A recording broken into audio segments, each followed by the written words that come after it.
Welcome back to Moto Guzzi, and we're going to be looking at gauges. Yes, these lovely instruments here. Aren't they beautiful? Yes, having tightened up the front end, or some of it, I thought it was rude to stop at that point. So I've just been adjusting these, and I've raised them approximately 14.5 mil on both sides. Raised or lowered? Well, I mean, I've lowered the bike by raising the things out the turrets. False. And the purpose of that was to kind of flatten out our frame a bit. And we have achieved something.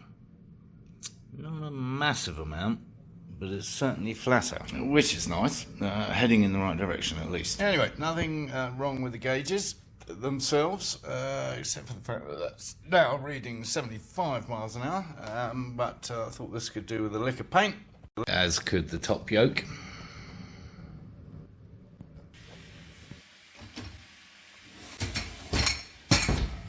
Interesting thing about these is that, well, it's not that interesting, but the matte black is actually a rubber case over the top. To protect from, I don't know, vibration, weather, and they've lasted amazingly well in the southwestern heat. I think we'll keep them, yeah. No need to do anything with those. In fact, there's no need to do anything with the gauges at all, perhaps apart from get that back to 0 miles an hour. That might be a good idea. Probably a little squirt of WD down there to start with, probably do the same on the rev counter. With the aid of a screwdriver, little flat blade, I'm able to crank it all the way around. It goes way past the 160. That's interesting.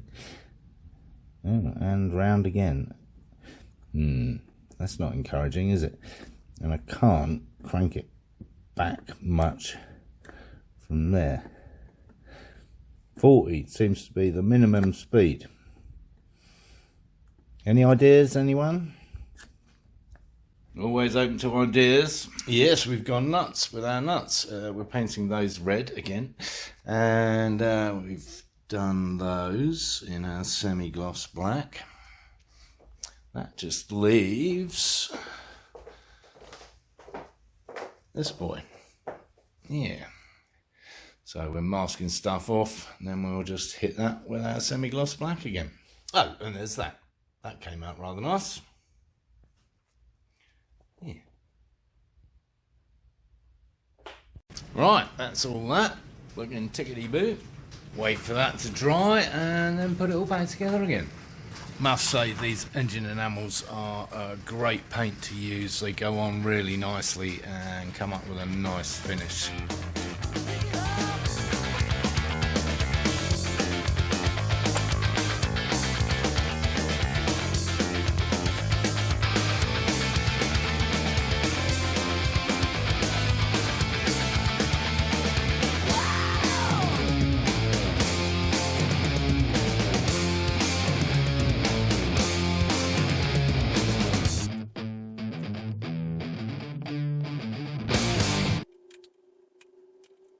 Well, there's always one. That bolt doesn't want to go in, so I think I need to re-tap that hole. But there we go. Finito. Ish. Looks good. Yeah, like it.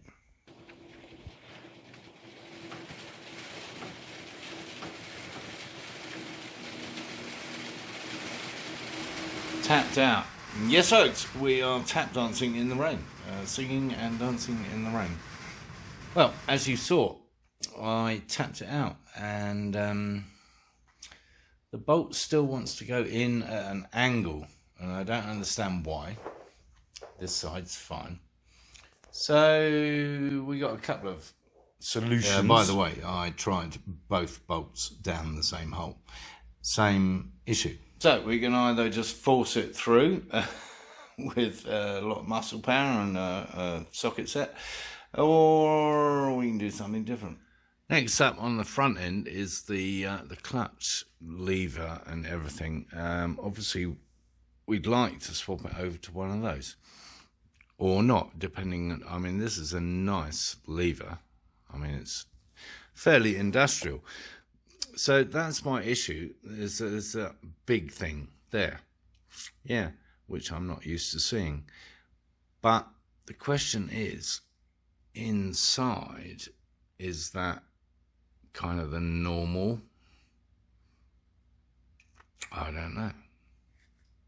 No, I guess there's only one way to find out, and that's take the cable out and see if it fits in the other lever.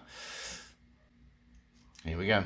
So here's what we're talking about. That lug, for want of a better word, is too big for the fitting here on our new lever, and that bit itself is fairly large that fits into this. Too large to fit into that, which does fit into that. Likewise, if we reduce the circumference or diameter, even both of this, then we're going to end up with no meat on it, right? Because we haven't got much to play with. We've got to take off like a mil either side, so that ain't going to work.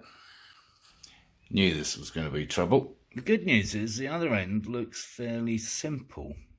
So I'm wondering about a clutch cable replacement kit, which are readily available. I'm not confident. Mainly because they all seem to involve one of these, and clutch cable comes under a reasonable amount of stress. Not sure it's got enough grip, to be honest. I suppose there's only one way to find out, and that's to give it a go. We are unhooked at the back there, and now we just got to undo those nuts. Well, just that back one to be precise, because now that will just pull out of there. Hopefully. There we go. One clutch cable, free and clear. So I'm going to keep the outer casing, because the replacement kit doesn't include that, the one that I've bought, and it's in reasonable condition apart from some red paint. Can't imagine how that got there. And that connector there, connector, thing, butt plug, whatever, that seems to be some kind of grub screw there, I think. So that'll match up with what we're buying. Anyway, we need to measure it from end to end accurately to see how long we need to cut the new cable when it arrives. 56.5 inches, easy enough to remember. It was indeed a grub screw. Yeah, of course, it was 7/64, not 3mm or 2mm, not even 2.5mm. Yeah. So we can reuse that if necessary. Depends what the kit comes with and what that looks like. Well, I think we'll do that cable next time around. So thanks as always for tuning in. I do appreciate it. If you haven't already, subscribe down here somewhere. Give the video the thumbs up. And of course, Harry Gathers to watch my lunacy.